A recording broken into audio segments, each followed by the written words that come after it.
Hello, friends. This is Dave Hurwitz, executive editor at ClassicsToday.com, here with fabulous concert programs, number 39. Oh boy, yeah, and the first in our Mendelssohn Symphony Cycle. Now you might be thinking, oh, why bother doing a Mendelssohn Symphony Cycle? Well, the reason is because, aside from the Italian symphony and sometimes the Scottish, most Mendelssohn symphonies are not all that frequently performed and not all that well known. And they deserve to be, because they are much better than they are often given credit for. Particularly, Mendelssohn himself was loath to publish anything and revise stuff constantly. He was very self-critical.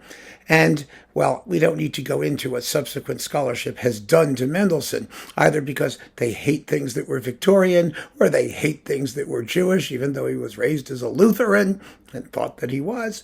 It's all just nonsense. What we have to do is listen to the music.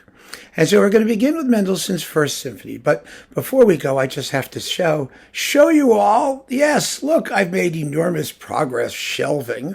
I'm really very, very happy. So we got these two here, and there's that one over there, and there's another one over there, and then there's one for box sets. And oh my goodness, it's starting to get together. It's all out of order, of course. It's all just random, but it's getting shelved. I'm so excited.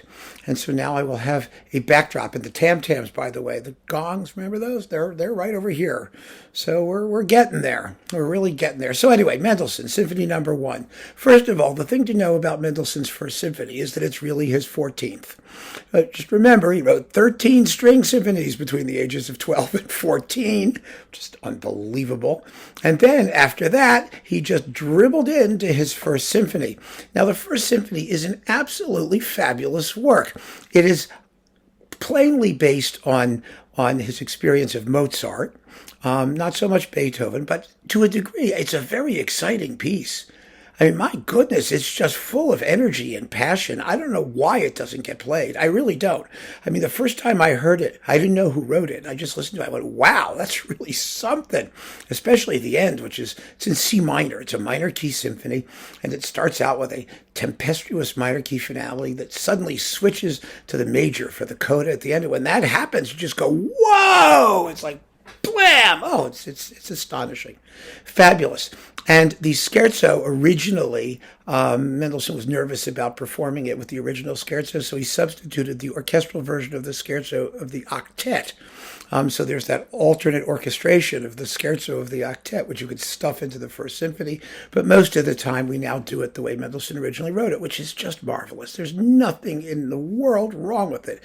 It's just a red-hot, exciting, youthful, classically inspired romantic symphony. And what could be wrong with that? So how do we program these? Well, this entire Mendelssohn series is a wonderful opportunity, I think, to give us a sense of what Mendelssohn and his inspirations were, because he was trained very rigorously, particularly not just with Mozart and Beethoven, but also Bach and Handel and the German sort of classical and Baroque tradition. And so that allows wonderful programming, I think, just really cool stuff. And here's, I think, a case in point. So the first half of this concert consists of Beethoven, the Consecration of the House Overture, and Saint-Saens' Fourth Piano Concerto. Now, the Consecration of the House, as we all know, is Beethoven's tribute to Handel. And it's just, oh gosh, it's marvelous.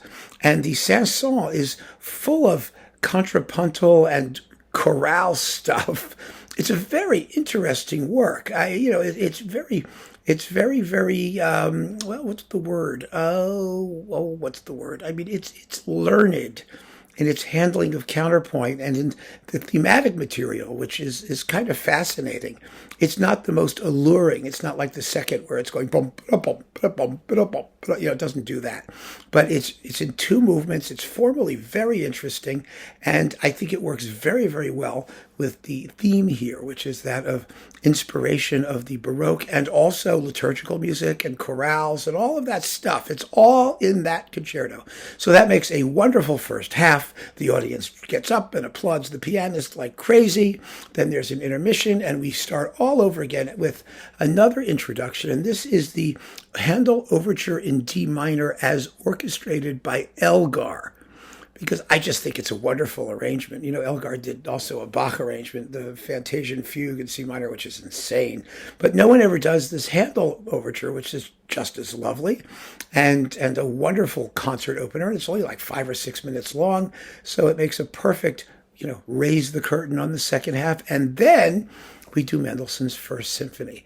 And I really think that ending the concert with the Mendelssohn First, I know most people would say, well, it's sort of thin and light and classical and start it. I don't want to do that. I think it's a major statement. I think Mendelssohn worked his way up through 13 string symphonies before he got to this major statement. And so it deserves to be given pride of place. And the point is, it carries the weight of the concert effortlessly because it's so exciting and dynamic. And if you play it right, if you really just go for the gusto, it's going to thrill the audience. It really will. It'll be a real novelty. And I think that would be just tremendous fun. Give it a shot yourself if you can and see what you think. Wonderful, wonderful work. So keep on listening, friends. Thank you so much for joining me. Take care.